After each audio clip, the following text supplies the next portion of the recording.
The live TV, सच सबसे आगे।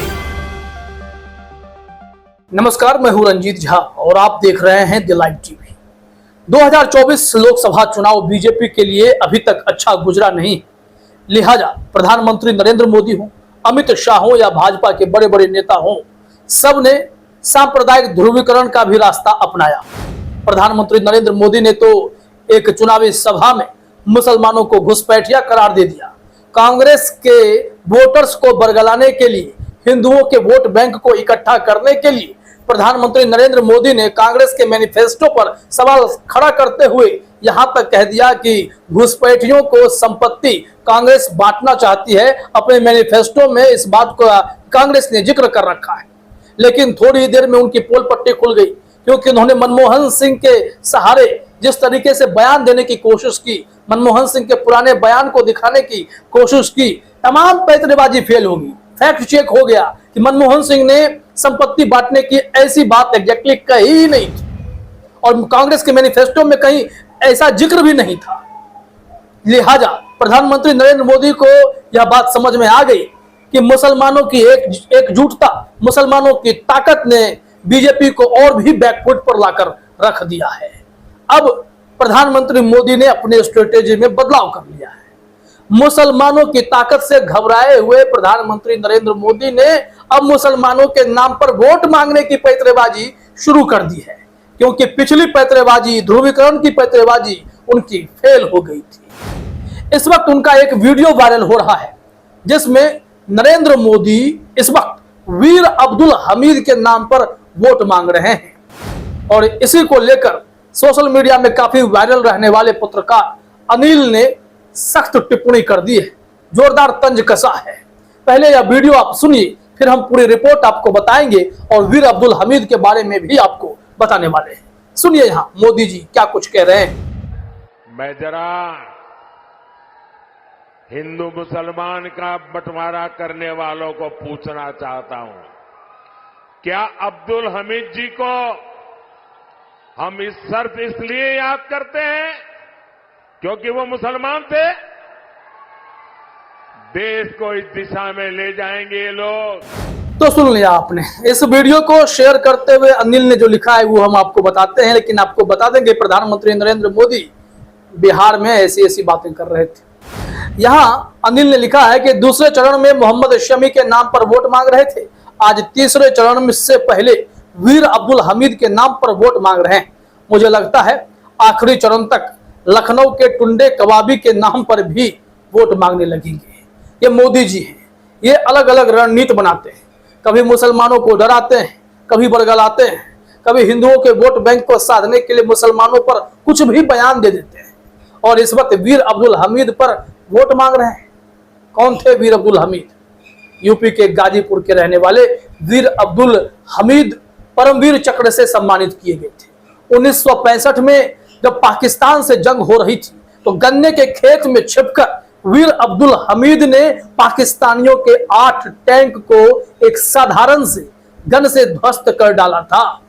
और ऐसे वीर अब्दुल हमीद जो बहुत ही सम्मानित ऐसे योद्धा, अब इनके नाम पर मोदी जी वोट मांग रहे हैं। वैसे भी मोदी जी, आपको जानकारी होगी कि शहीदों के नाम पर खूब वोट मांगते हैं। कहते हैं कि देश के युवा क्या शहीदों के नाम पहला वोट करेंगे? क्या पुलवामा में हुए हमले में जो हमारे शहीद हुए जवान, उनके नाम पर वोट करेंगे?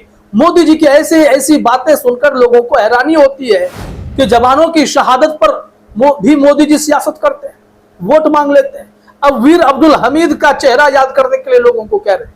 वीर अब्दुल हमीद महान थे, इनके इस बुद्धिमत्ता का, उनकी इस बहादुरी का लोहा तो अमेरिका ने भी माना था और आज भी अमेरिका के लिए यह पहेली है कि 1965 में पेंटन टैंक, जो उस वक्त अपराजय टैंक माना जाता था, जिसे अमेरिका ने पाकिस्तान को दिया था, उस टैंक को साधारण से बंदूक से कैसे वीर अब्दुल हमीद ने ध्वस्त कर दिया, आज भी अमेरिका जान नहीं पाया और वीर अब्दुल हमीद को वो आज भी सलाम करता है।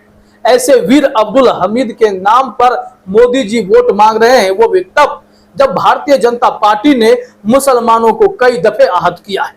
बीते 10 सालों में प्रधानमंत्री नरेंद्र मोदी की अगुवाई वाली भारतीय जनता पार्टी के नेताओं ने, उनसे संबंध रखने वाले संगठनों ने हिंदू मुसलमान करने में कोई कसर नहीं छोड़ी। खूब नफरत फैलाई गई।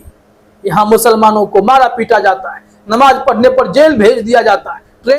हिंदुओं के पर्व में अगर मुसलमान शिरकत कर लिए जाए तो नफरत की आग ऐसी फैलाई गई है कि उनकी मार पिटाई हो जाती है। घर में नमाज पढ़ ले तो भी FIR कर लिया जाता है।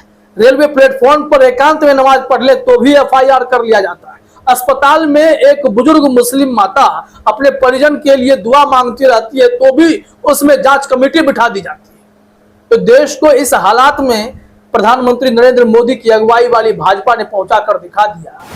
तो फिर सवाल तो होंगे कि आज आप वीर अब्दुल हमीद के नाम पर वोट मांग रहे हैं, मुसलमानों की ताकत से आप घबरा रहे हैं। यही मुसलमान हैं जिसमें से आपने वीर अब्दुल हमीद का नाम चुन लिया है। तो जरा सोचिए, इनसे बीजेपी की ऐसी नफरत है, मोदी, शाह समेत तमाम भाजपाई इतने चिढ़ते हैं कि अपने ही पार्टी बीजेपी में मुसलमानों के प्रतिनिधित्व को इन लोगों ने समाप्त कर दिया।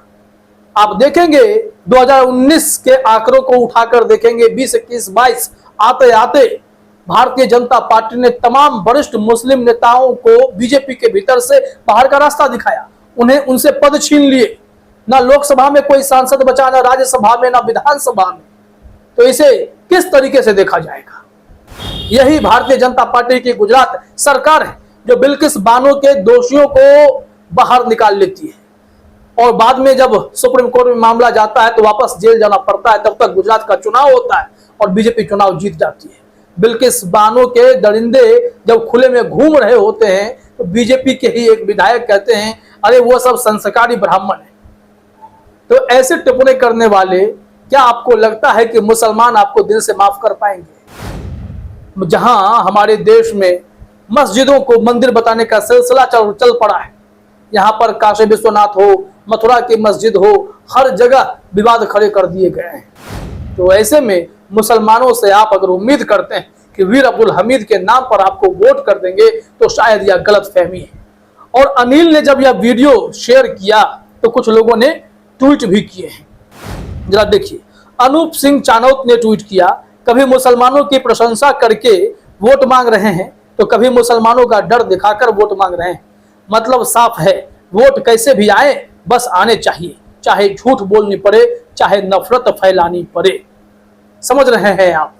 देश में मुसलमानों को हाशिए पर धकेल देने वाली मोदी सरकार अब मुसलमानों के नाम पर वोट चाहती है, क्योंकि सांप्रदायिक ध्रुवीकरण का एंगल जो फेल हो गया, मुसलमानों को घुसपैठिया बोलकर भी वोट प्रतिशत नहीं बढ़ा पाए, तो तीसरे चरण में अब वो मोहम्मद शमी तो या फिर यहां पर देखा जाए तो वीर अब्दुल हमीद के नाम पर वोट मांग रहे हैं। ऐसे बहादुर योद्धा जिन पर पूरा देश फख्र करता है, पूरा मुसलमान फख्र करता है, आज उसे आगे कर वोट मांगकर प्रधानमंत्री नरेंद्र मोदी कहीं ना कहीं यह साबित कर रहे हैं, मुसलमानों से नाराजगी मोल लेकर उनके खिलाफ अनाप शनाप टिप्पणी करके वोट बैंक नहीं बनाया जा सकता। देश के नागरिक जागरूक हो रहे हैं और मुसलमान अपनी ताकत से सत्ता बदलने की भी क्षमता रखते हैं। तो बीजेपी और प्रधानमंत्री मोदी हर कोई इसी कोशिश में है कि मुसलमानों के वोट को भी अब किसी तरह साध लिया जाए, जो कि सफल होता दिखाई पड़ता नहीं है। फिलहाल इस वीडियो में इतना ही। आप सभी का हमसे जुड़ने के लिए बहुत बहुत धन्यवाद। द लाइव टीवी, सच सबसे आगे।